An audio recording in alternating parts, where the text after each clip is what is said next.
All right, we're on. Okay. It's definitely recording. Yeah, we're recording. Okay. Thank you for reminding me because I will screw that up. This one, we need to go over this one before we start. This one's on the. Sorry, you take these reading glasses off and the world disappears. This is on the dumbest sales rep ever, and I don't know how to play this, so I need your help on this. All right, because you gave me some great content, Mm-hmm. but taking a look at these things, how do we banter through this thing? Any ideas? See, Yeah. it's hard. Yeah. This is like this might be coworkers talking about them. Because look at the first one. A dummy, a stupid sales rep would make calls on a Monday and Friday because he Oh yeah, doesn't those know, are those are terrible days to make calls. right? That's what the So rest we're of us say. yeah, So, an idiot would say, screw it, I'm just going to make a phone call because I yeah, don't know any better. right. We've said this in the past. I think we said it recently. Everybody thinks Mondays are bad days. Everybody thinks Fridays are bad days. So this knucklehead's going to make a phone call on a Friday. He's probably going to get through, Right. right? Next Well, I one. think what you said is great is that he doesn't know any better. And that's what's beautiful about this knucklehead we're talking about, this theoretical person. Theoretical person, right? Yeah. Who was probably Bill Farquhar when he was 21 years old. I got to tell you. Yeah, and me when I was 23, for sure. Yeah, what was that? That was 2 years ago, wasn't it? Stop it. So, and then keeps calling and calling on prospects.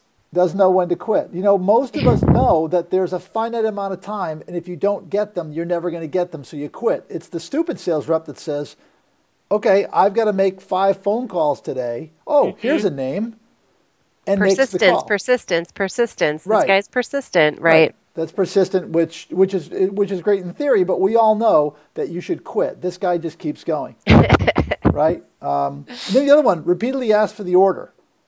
You're Hmm. supposed to wait till the end. This guy, in fact, I think he closed a couple of orders.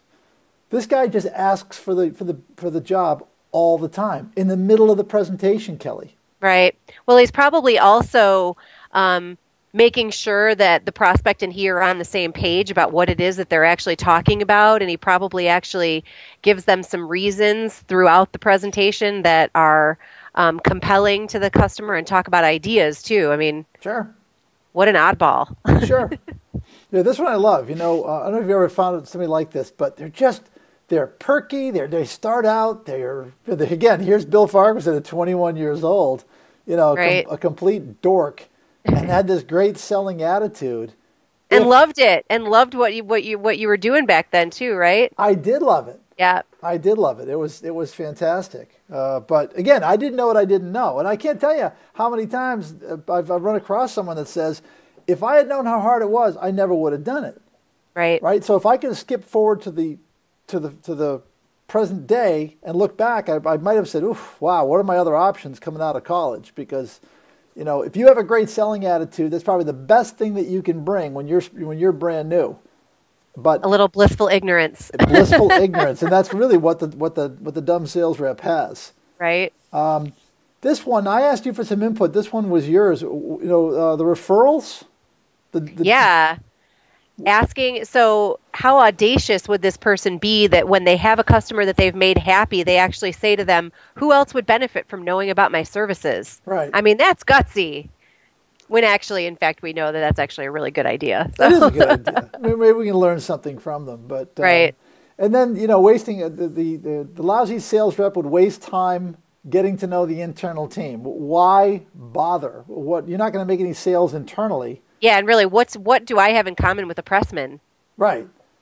Right. So there's no value. They Hmm. might be able to help you, I don't know, learn more about the industry. Maybe How they the can, machines actually work. which helps. I Yeah. get that. But, I don't, saying thank you too. I mean, that's a good idea. I suppose that's not, you have to be stupid to do that one. Well, those people get a paycheck no matter what, though. Why should we say thank you to them? They should be thanking us, right? Oh yeah. Sales rules everything. Right. Right. The whole place would fall down without me. And then, and I've seen this before, the stupid sales rep sends handwritten notes. An email will do, or really, the thank you is we delivered the job on time. Right. But you can't tell these people that. Pen in hand, ink on paper, hand addressing an envelope. I mean, that's got to take 45 seconds. Right. I mean, who's What a got that kind of waste. time?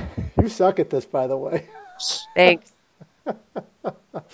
All right. So what do you want to do with this one? You want to do it or do you want to skip it?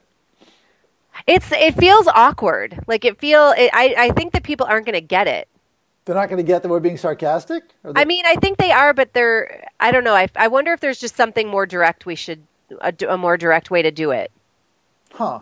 I don't know. Okay, we'll move on to the next one. Yeah. All right. But if this was one, I would say, and we'll talk to you all next week in another short attention span webinar. Thanks, Kelly. And you suck at this. Thanks, Bill.